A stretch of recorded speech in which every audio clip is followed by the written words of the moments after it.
लगातार खबरों से अपडेट रहने के लिए द न्यूज प्लैनेट समाचार गृह को सब्सक्राइब करें और लेटेस्ट खबरों के लिए बेल आइकन को प्रेस करें। सभी को मेरा समाज सेविका रिया जंगड़ा का नमस्कार, सादर प्रणाम। आज मैं एक घिनौने अपराध, जिसको बलात्कार जैसा घिनौना नाम दिया गया है, उस मुद्दे पे मैं अपनी बात रखना चाहती हूँ। और मेरा प्रश्न सभी देशवासियों से, सभी भारतवासियों से, सभी भाई बहनों से है कि क्या हम महिलाएं सुरक्षित हैं? कितनी % महिलाओं को लगता है कि आज हम अपने घर में भी सुरक्षित हैं? हमारी सुरक्षा का आखिरी जिम्मेदार कौन है? कौन है वो राक्षस जो एक 4 साल की, 2 साल की बच्ची को नोच देता है? क्यों उन राक्षसों को कड़ी से कड़ी सजा नहीं दी जाती? क्यों बलात्कारी सरेआम गलियों में घूम रही हैं, सड़कों पे घूम रही हैं? प्रशासन को क्या हो गया है? क्यों नहीं जाग रहा है प्रशासन? इन्हीं सवालों के साथ मैं एक बहुत ही घिनौने अपराध, जिसको कहते हैं, उस मुद्दे को उठा रही हूँ। और वो मुद्दा है कानपुर के बाल संरक्षण, सरकारी बाल संरक्षण का, जिसमें 17 साल की एज से कम लड़कियाँ, जो कि 7 लड़कियाँ हैं, उनके साथ बलात्कार जैसा घिनौना अपराध किया गया है। और बलात्कारी खुले सांड की तरह घूम रहे हैं। अभी तक भी प्रशासन ने कोई सख्त कार्रवाई नहीं की है। अभी तक भी वो अपराधी पकड़े नहीं गए हैं। 1 सप्ताह बीत चुका है, जिसमें 57 लड़कियों को कोरोना पॉजिटिव टेस्ट रिपोर्ट आई है और एक मासूम बच्ची को HIV, जिसको बहुत बड़ी बीमारी एड्स बोला जाता है, वो मिला है। आप लोग ही बताइए, जिस NGO के सहारे बेसहारा लड़कियों को छोड़ दिया जाता है, वहाँ उन बच्चियों से काम करवाया जाता है, क्या यही एक रास्ता बचा है कि कहीं भी लड़कियाँ दिखी और राक्षस टूट पड़े? आखिर कब तक सो रही है सरकार? क्यों लगाम नहीं कस रही है सरकार? क्यों अपराधियों को सजा नहीं दे रही है सरकार? आज हमारे घर में बेटी है तो बेटी हमारे ऊपर बोझ नहीं है, खुश हैं कि बेटी बेटे के बराबर है। लेकिन उस बेटी की सुरक्षा को लेके हर माँ बाप परेशान है। बच्ची ट्यूशन जाती है तो माँ बाप की रूहें कांप जाती है कि क्या बेटी सुरक्षित घर वापस आ रही है।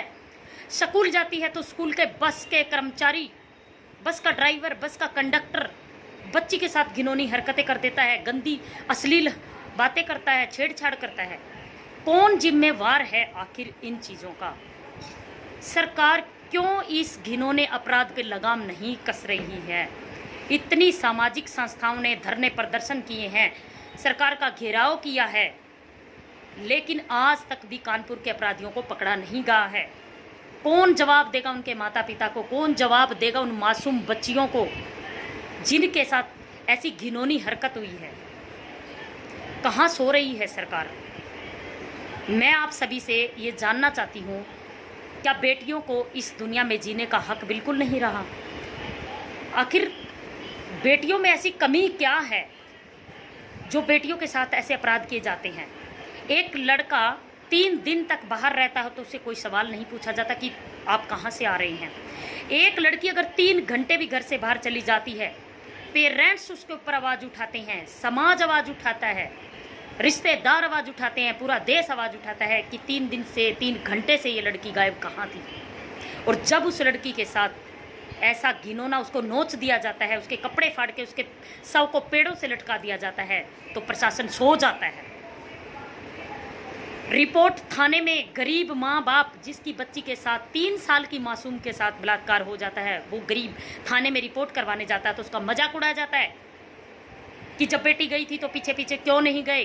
कहाँ थी आपकी बेटी? के पास मोबाइल क्यों था? क्या मोबाइल का होना बेटी को गलत करता है? कहते हैं छोटे कपड़े बच्चियां पहनती है। क्या 2 साल की मासूम जिसके साथ बलात्कार हुआ उसके कपड़े भी छोटे होते हैं? ब्रेन वॉश कीजिए। पुरुष प्रधान वर्ग को मैं बोल रही हूँ कि ब्रेन वॉश कीजिए, अपनी सोच को बदलिए, अपनी मानसिकता को बदलिए, इज्जत कीजिए, कदर कीजिए। वो माँ ही है, वो औरत ही है जिसने आपको पैदा करके ये दुनिया दिखाई है, संसार दिखाया है। वो बहन है जो आपकी कलाई पे राखी बांधती है आपकी रक्षा के लिए। वो बेटी है जो आपको थके हरे घर आते हो, ऑफिस से आते हो तो पानी का गिलास आपके हाथ में थमाती है कि लीजिए पापा, थकान दूर हो जाएगी। जागिए, जागिए, हाथ जोड़ के कह रही हूँ कि जागिए, अपनी बच्चियों की सुरक्षा कीजिए, उन्हें सेल्फ डिफेंस की ट्रेनिंग दीजिए, उनके अंदर बेटे वाले गुण डालिए, उन्हें सिखाइए बेटा, जब बाहर जाओ कोई अगर आपको बैड टच भी कर रहा है, दुखती रग पे मारो, लड़ो अपने लिए, खड़ी हो जाओ। कोई पुलिस थाने आपको नहीं सुनेंगे, कोई सरकार आपको नहीं सुनेगी। आपकी सुरक्षा आपको खुद करनी है, आप खुद जिम्मेवार हो जाते हैं उस चीज़ के लिए। मेरा रोष बहुत ज़्यादा है, जब तक वो अपराधी नहीं पकड़े जाते मैं मांग उठाती हूँ प्रशासन से कि जल्द से जल्द कानपुर के सरकारी बाल संरक्षण गृह की लड़कियों के बलात्कार के केस को गुत्थी को सुलझाया जाए और उन अपराधियों तक पहुंचा जाए। इन्हीं शब्दों के साथ मैं रिया जांगड़ा आप सभी से रिक्वेस्ट करती हूँ कि जिसके घर में भी बच्चियाँ हैं, जिसके आसपास बच्चियाँ हैं, please save the daughter. Please अपनी बच्ची को बचाइए, राक्षसों से अपनी बच्चियों को बचाइए और अपने परिवार को सुरक्षित रखिए। आप अपना भी ध्यान रखिए और अपने आसपास का वातावरण भी साफ सुथरा रखिए और अपने समाज में एक नई सोच के साथ जागरूकता, समय समय पे जागरूकता अभियान चलाइए। बेटियों के लिए लड़े, बेटी है तो कल है। धन्यवाद। जय हिंद, जय भारत।